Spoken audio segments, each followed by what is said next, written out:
Bernard Leroy, bonjour. Vous êtes le président de la communauté d'agglomération de Seine-Eure. La baisse des dotations de l'État oblige dès maintenant les agglomérations à trouver des solutions pour regagner des marges de manœuvre budgétaires. Quelles sont selon vous les pistes qui doivent être privilégiées?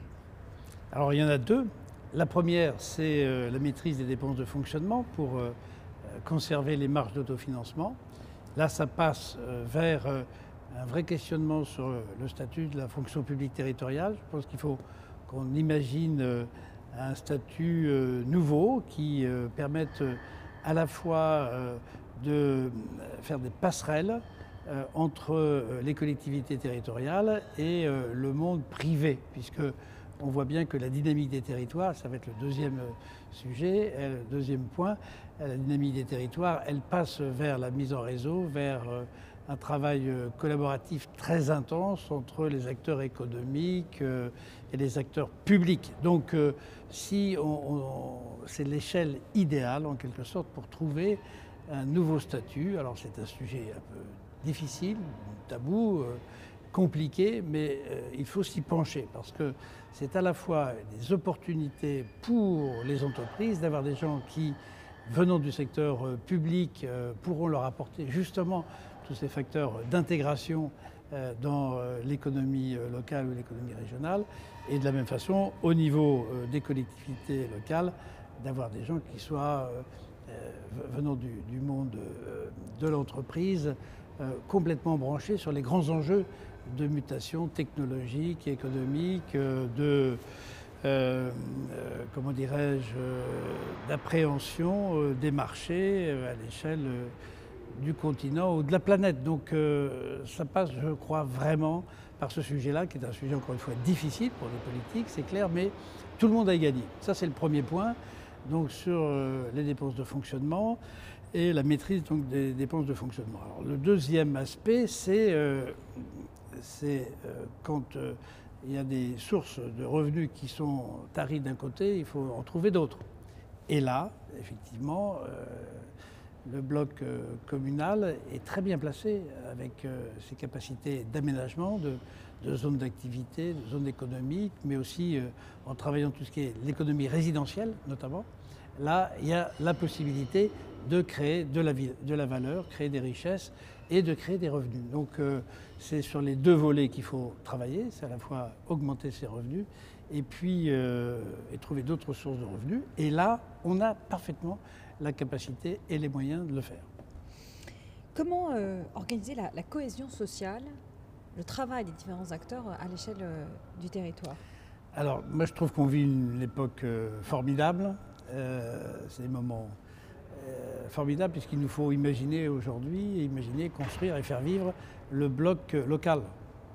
Et entre les maires qui sont un maillot essentiel et l'intercommunalité, entre les communes donc, du XXIe siècle, c'est en gros comment imaginer les communes du XXIe siècle. C'est quoi être maire? Je suis maire d'une belle commune, le Vaudreuil, 3800 habitants en Normandie, avec un magnifique golfe et des habitants tout à fait sympathiques. Eh bien, on voit bien le rôle de proximité pour un certain nombre de compétences.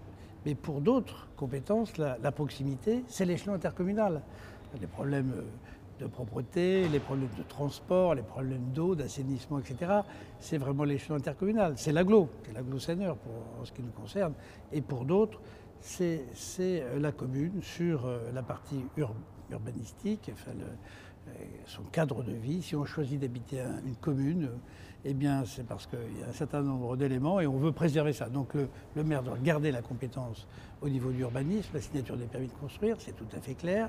Le rôle d'animateur social, d'association, pardon. Et puis aussi, il faut bien remarquer que ce sont généralement les gens les plus simples qui viennent voir le maire quand ils ont des problèmes.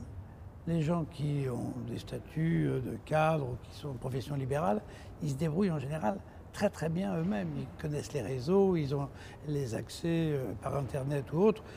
Et en fait, on a un rôle très important à ce niveau-là. Et donc le rôle des maires, il est tout à fait essentiel. Donc, mais il faut imaginer, effectivement, la commune du XXIe siècle, c'est quoi les vraies responsabilités et le vrai rôle des communes au XXIe siècle, qui n'est pas du tout le même que ça pouvait l'être il y a 200 ans quand on a créé les départements et le tandem département-commune. Aujourd'hui, on passe dans une autre échelle. Mais c'est passionnant, parce qu'en fait, on se rend compte que si on arrive à développer au niveau d'un territoire, d'une agglomération, une vision, développer des projets, on embarque les gens. C'est tout à fait clair. On a 37 communes, on a 70 000 habitants, on a 30 000 emplois, dont la moitié dans le secteur industriel.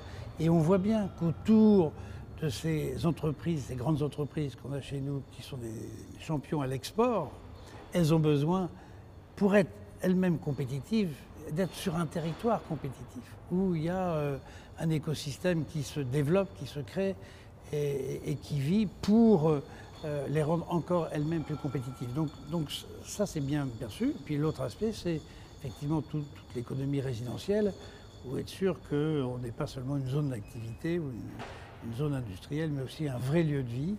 Et là, c'est une approche très étroite entre les maires, qui disposent du droit des sols, etc., et la collectivité et l'agglomération, qui a cette vision d'attractivité. Vous parlez des relations entre maires et communauté. Autre relation, l'interco avec le département et les régions.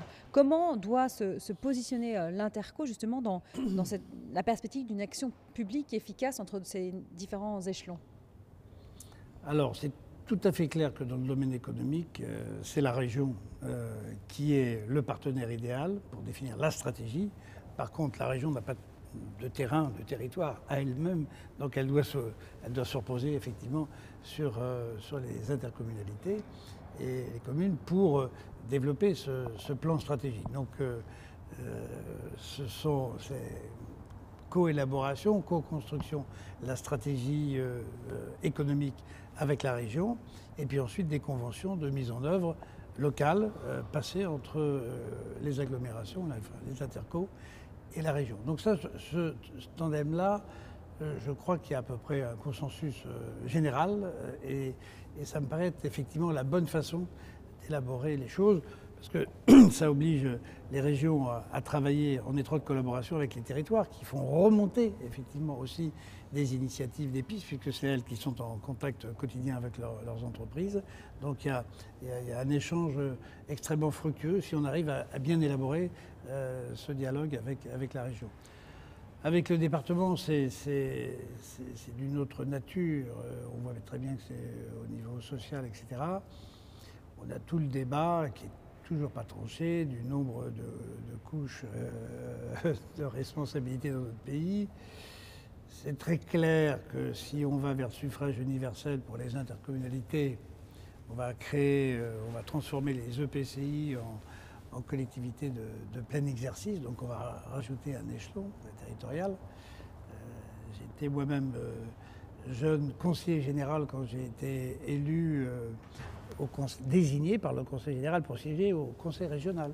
Dans les années 80, 82, eh bien la région était un EPCI. Et puis il y a eu le suffrage universel en 86, c'est devenu une collectivité de plein exercice.